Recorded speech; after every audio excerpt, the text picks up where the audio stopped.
The world's richest woman, the formidable Liliane Bettencourt, with a fortune valued at $44 billion, according to Forbes, died at 94 in her mansion west of Paris, according to a release by her daughter, Francoise Bettencourt-Meyers, on Thursday evening. Ms. Bettencourt held a reported 33% majority stake in the company that her chemist father Eugene Schueller, the inventor of modern hair dye, had founded, the French cosmetics giant L'Oréal.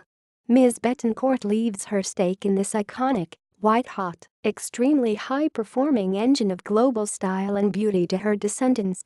Significantly, Francoise Bettencourt-Meyers used the adverb peacefully in and otherwise terse release to announce her mother's passing. That can very well be. But as we know, fortunes of this magnitude are not made easily, and from the get-go, before the onset of dementia inexorably diminished her in the 21st century part of her life, Liliane Bettencourt was a most ferocious grande dame of the old school, and a capricious, but no less deadly social and corporate infighter.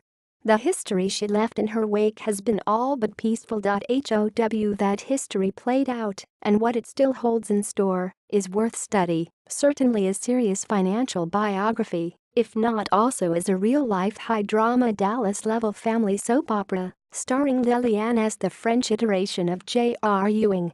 The last 15 years of her life by themselves would have made the producers of Dallas seethe with jealousy, not to mention the eventful 80 years that preceded them. Infamously, for instance, Madame Bettencourt's father, the founder of L'Oréal, was an ardent Nazi sympathizer. Arguably, we shouldn't derogate the Bettencourt saga as a soap opera. The Bettencourt saga is opera, period.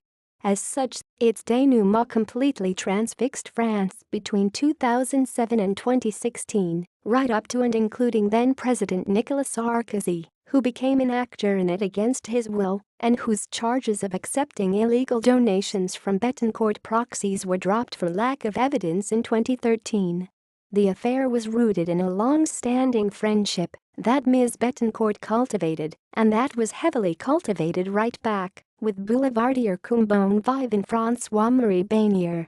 In all, 10 members of what has been called Madame Bettencourt's entourage were put on trial. Described in some reports as a dandy, Mr. Baynier's apparent day job has been that of a photographer. His friendship with Ms. Bettencourt was steadfast, however, and steadfastly resulted in her literally showering him with gifts over a period of years, including a salary from L'Oréal, artworks, and life insurance policies, and, reportedly, although it is difficult to imagine the transfer, an island in the Seychelles. In total, in cash and gifts in kind, it has been estimated that Mr. Baynier benefited to the tune of a reported $1 billion+, which is quite a friendship, however you measure it. Madame Bettencourt's family and her domestic staff measured that friendship, and others like it, with a jaundiced eye, so that, when her husband, the politician André Bettencourt, died in 2007, their daughter, Ms. Bettencourt-Meyers, took legal action against Baynier to stop the bleed. Recordings were introduced as evidence in that proceeding, some of which were recorded by Liliane Bettencourt's own butler, Pascal Bonnefoy, that then spun out to ignite a fury of other investigations, including that of Sarkozy. The jaunty Mr. Baynier was convicted, sentenced to 3 years in prison, and ordered to pay some $150 million in damages for having taken advantage of the frail dowager. On appeal, Baynier's sentence, including the payment of damages, was suspended in 2016. He got off with a fine. In 2011, Liliane Bettencourt was finally ruled medically incompetent from the moderately heavy onset of Alzheimer's, which had, according to the doctors, been on the march since approximately 2006. In 2012 she resigned from the L'Oréal board.